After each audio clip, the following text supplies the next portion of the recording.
What if I told you there's a motorcycle out there right now that never needs to be charged? Not solar-powered, not battery-operated, just infinite. Sounds impossible, right? Well, stick around, because what you're about to hear might just flip everything you know about transportation completely upside down. There's a Zimbabwean inventor who's been working in the shadows and has just unveiled something that has the entire automotive world absolutely losing their minds. We're talking about a superbike that supposedly runs forever without a single drop of fuel or minute of charging time. And the craziest part? Major car companies are reportedly scrambling to either get their hands on this technology or make it disappear. Let me walk you through this wild story from beginning to end. So picture this. In a modest workshop on the edges of Harare, Zimbabwe, a small team of engineers is huddled around what looks like an ordinary motorcycle frame. Nothing fancy. No press releases. No venture capital funding announcements. Just a group of passionate people tinkering away at something the rest of the world said couldn't be done. The man leading this operation is Sengalani Chikumbutso, and has already made wave before with a self-powered car design that had people scratching their heads. But this time, he decided to go even bolder. When they finally powered up this machine for the first time, witnesses said the moment felt almost supernatural. The dashboard lights flickered on. The motor began its quiet hum. But here's the thing that made everyone's jaw drop. There was no visible power source. None. No gas tank sitting there. No massive battery pack weighing the thing down. Not even a single solar panel catching rays. So where exactly was the energy coming from? The team started calling it an energy conversion module. Fancy name, I know. Basically, it's this mysterious component they claim can pull energy straight from electromagnetic fields in the surrounding environment. Now, if you're thinking that sounds like science fiction, you're not alone. But imagine for a second if it actually works. We're talking about a vehicle that could theoretically run indefinitely. No pit stops at charging stations. No worrying about whether you've got enough juice to make it home. Just hop on and ride, forever. Naturally, when a few clips of this thing started leaking online, the internet absolutely exploded. You had one camp of people calling it revolutionary, another group saying it's physically impossible and probably just smoke and mirrors. Scientists were publishing think pieces about why it violates the laws of thermodynamics. Skeptics were digging through the footage frame by frame looking for hidden wires or trick photography. But the people who actually stood in that workshop and watched it run, they kept saying the same thing. They'd never seen anything like it in their entire lives. Now here's where things get really interesting. A few weeks after that initial demo, a handful of automotive journalists got a very unusual invitation. Secret location. Limited access. Sign this non-disclosure agreement, and maybe you'll get to see something extraordinary. The test site was somewhere outside Gweyu, and security was apparently tighter than a presidential motorcade. Cameras were mostly banned, but one reporter managed to sneak in some footage that would later send shockwaves through the industry. When the inventor himself climbed onto that superbike, there was this moment of stillness. No charging cables being unplugged. No fuel cap being screwed back on. Just a man, a machine, and a whole lot of anticipation. Then he twisted the throttle, and everything changed. The bike launched forward like it had been shot from a cannon. 0 to 100 kilometers per hour in 2.5 seconds flat. And the sound? Almost nothing. Just this faint whirring noise from what seemed to be magnetic coils inside, and the rush of wind slicing past the frame. But wait, because it gets even wilder. After riding nonstop for over an hour, pushing the machine through its paces, the digital display still read 100% power. Not 98%. Not even 99. Full capacity. The engineers monitoring the data feeds were absolutely baffled. One of them was overheard muttering something that sent chills down everyone's spine. This isn't just an electric vehicle. It's like the thing is generating its own energy as it moves. Word started spreading fast after that. Within days, executives from major electric vehicle manufacturers were supposedly trying to arrange private viewings. We're talking representatives from Japanese automotive giants, German engineering firms, even tech mogul from Silicon Valley. Everyone wanted in on this. But when one corporate delegation showed up unannounced at the workshop in Harare, they found the doors locked and the lights off. The inventor and his entire team had seemingly vanished into thin air. Theories started flying around immediately. Some people claimed he'd been whisked away to Dubai for secret partnership talks with wealthy investors. Others believed something more sinister was happening, that powerful interests in the energy sector wanted this technology buried before it could disrupt their trillion-dollar industries. But despite the mystery surrounding his whereabouts, the evidence remained. The videos were still circulating. Eyewitness accounts kept popping up. And that footage of a bike running without any conventional power source? That wasn't going anywhere. Meanwhile, something beautiful was happening across the African continent. Young people, students, aspiring engineers, they all started rallying around this story. Here was someone from their own backyard challenging the narrative that all groundbreaking innovation has to come from Silicon Valley or Shanghai. A student in Nairobi put it perfectly when she said, "We've been told our whole lives that the future gets built in America or China. But maybe it's actually being built right here, right now." Let's think about what this means for a second. If this technology is even halfway legitimate, we're looking at a complete transformation of how the world approaches energy and transportation. Imagine never paying for gas again. Never sitting at a charging station for 4 to 5 minutes, hoping you've got enough battery to reach your destination. Picture vehicles, maybe even aircraft eventually, that simply power themselves indefinitely. The economic implications are staggering. Oil-producing nations would see their primary export become essentially worthless overnight. Electric vehicle companies who spent billions developing battery technology would suddenly be playing with outdated equipment. And a continent that's historically been on the receiving end of technology would suddenly become the epicenter of a global energy revolution. But here's the uncomfortable question nobody wants to ask out loud. Can this technology actually survive? There are enormously powerful forces in this world that have every reason to want it suppressed.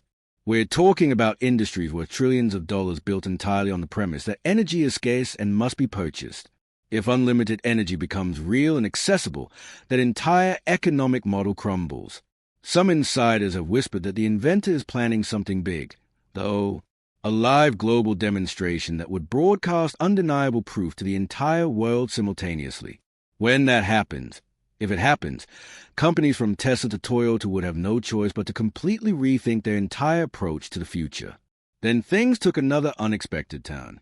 In the days following the inventor's disappearance, strange reports started emerging.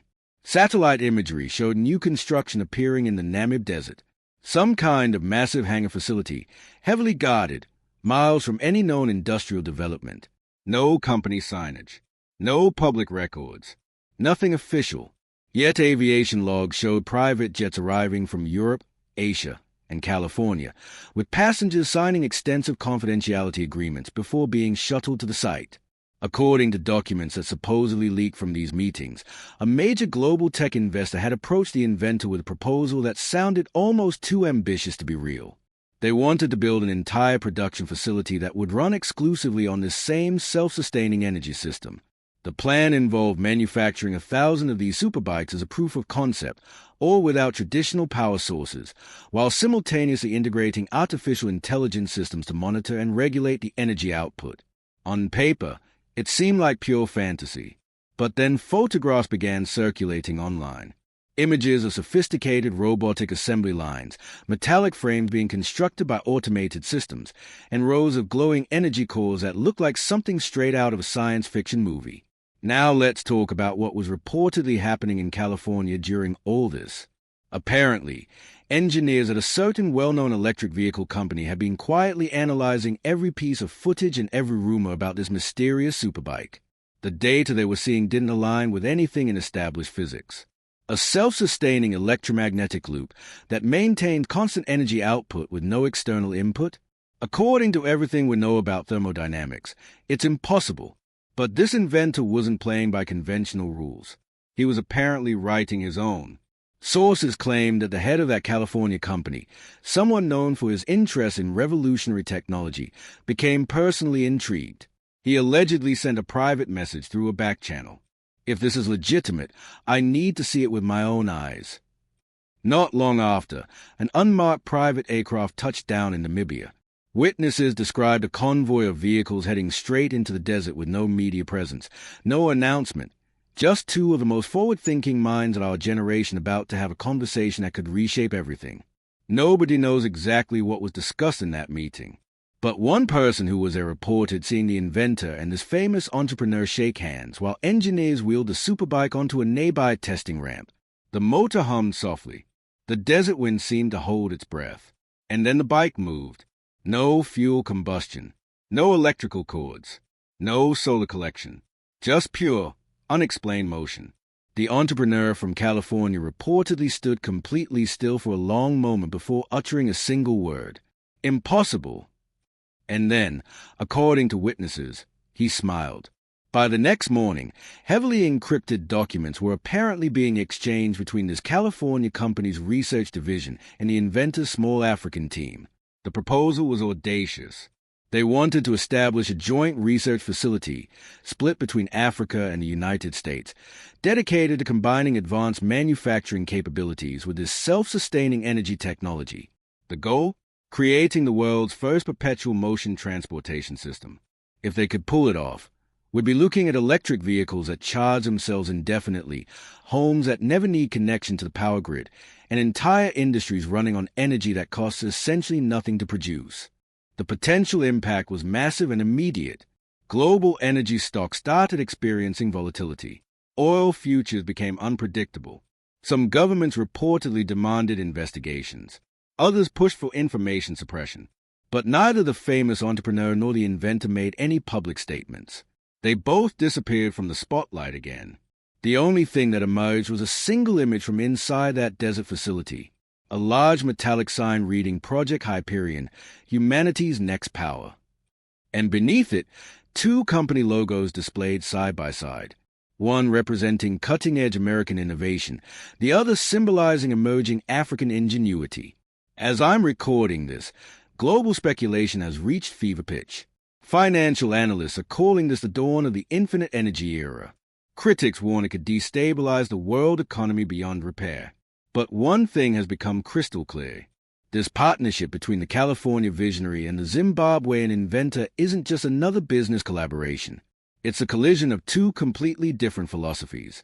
One driven by market forces and technological advancement, the other motivated by an unshakable belief that energy should be freely available to all humanity. According to sources close to the project, the first prototype developed under this initiative, codenamed Aurora 1, is nearly finished. The official launch is supposedly scheduled for the coming weeks at an undisclosed test location. But if the rumors circulating in industry circles are accurate, the world is about to witness something unprecedented. A self-powered vehicle built on African innovation, refined through global engineering collaboration, and designed to fundamentally transform our relationship with energy itself. Then came the moment everyone had been waiting for. Exclusive invitations went out to a carefully selected group of scientists, journalists, and government observers from around the globe. The destination was simply listed as a secure hangar in Namibia, marked only with a Hyperion project insignia. When the day finally arrived, the African sun blazed overhead, casting dramatic shadows across a massive metallic dome structure. Camera crews set up their equipment. Drones positioned themselves in the sky. Live streams went active, connecting millions of viewers across every continent. The hangar doors began to open slowly, and the world held its breath. Inside stood the Aurora 1, a stunning vehicle that somehow bridged the gap between a high-performance superbike and something humanity had never encountered before. Its frame seemed to shimmer with electromagnetic energy, producing a faint hum that made it feel almost alive. No exhaust pipes, no charging ports. No external power source whatsoever. Just elegant, pure potential waiting to be unleashed. The Zimbabwean inventor stepped forward first, dressed casually, wearing a modest smile. The California entrepreneur followed beside him, unusually quiet, his expression impossible to read. Then the inventor spoke words that would be quoted for years to come. For far too long, energy has been controlled, rationed, and monetized. Today, we return power, quite literally, back to the people. He gestured toward the Aurora 1 and touched a simple control panel. The bike came alive without any sound of ignition, without any visible start sequence. Just a gentle, steady hum. And then, impossibly, it lifted slightly off the ground. The audience gasped collectively. Camera operators zoomed in frantically. The inventor mounted the hovering machine and twisted the throttle. Light seemed to ripple across the entire chassis, and in an explosion of dust and brilliance, the bike rocketed across the desert runway. No exhaust fumes, no engine heat, no fuel consumption, just pure, continuous motion. When it circled back and came to rest, the hangar erupted in applause. Scientists could be seen shaking their heads in disbelief mixed with wonder. One physicist was caught on microphone whispering to a colleague, "This changes absolutely everything we thought we knew." The aftermath was immediate and chaotic. Within hours, headlines around the world were screaming variations of the same story. African engineer rewrites physics. Major partnership confirmed. World enters new energy era. Oil markets in freefall after revolutionary demonstration. Governments went into emergency sessions. Energy corporations called urgent board meetings. Some nations announced immediate investigations into the technology's legitimacy. Others sent representatives with blank checks, offering billions for access to the designs. But the inventor refused every offer. "This technology," he declared firmly, "will not become anyone's exclusive property. It will be shared with humanity." The California company released a brief statement the following day. Project Hyperion represents the beginning of an open energy future. Together, we are committed to making clean, unlimited power accessible to every person on Earth. The world stood at a crossroads. Months passed, and the first Hyperion facilities opened across Africa, producing compact self-powered generators for homes, vehicles, and factories. Electricity bills became relics of the past. Diesel generators fell silent. Villages that had lived in darkness for generations suddenly glowed through the night, powered by an energy source that never depleted. The Zimbabwean inventor became an international icon, representing what African innovation could mean for the entire planet. The entrepreneur from California called it the greatest collaboration in human history. Together, they had accomplished what skeptics insisted was impossible. They had ended humanity's dependence on finite, external energy sources.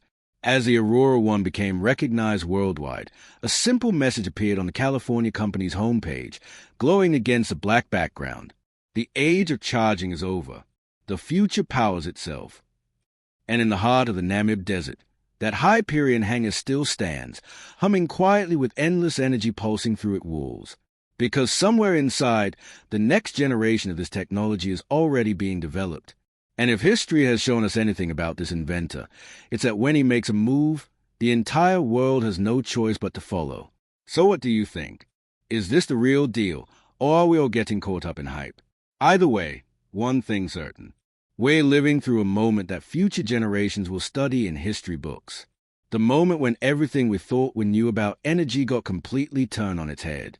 If you found this story as mind-blowing as I did, make sure to hit that like button and subscribe, because things are moving fast in this space, and you definitely don't want to miss what happens next. Until then, keep questioning everything, and I'll see you in the next one.